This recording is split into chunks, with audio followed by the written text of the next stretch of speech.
Hello everyone. In this video, I will show you how to set up the best settings for the ASUS ROG Swift PG27AQDP 480Hz OLED monitor. Start with image settings. Set brightness between 25 and 40. This keeps the screen around 120 to 150 nits, which reduces eye strain and helps protect the OLED panel. Set contrast to 80 for a balanced image with good detail in both dark and bright areas. Turn uniform brightness on when you are working, browsing, or using productivity apps.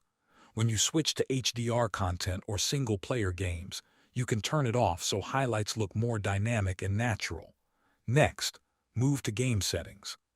Set game visual mode to racing or FPS depending on your preference, or leave it on user mode for full control.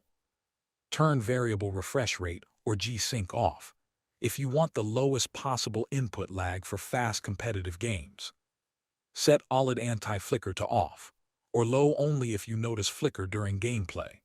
Keep shadow boost at level 1 or 2 to improve visibility in dark scenes without over-brightening the image. Make sure ELMB is off for normal use, since it is not needed for this display. Now adjust color settings. Use color temperature in user mode with red at 100. Green at 99, and blue at 97 for a natural white balance. For desktop and web use, set color space to sRGB to avoid oversaturation. These settings will give you smooth performance, accurate color, and a comfortable viewing experience. Thanks for watching.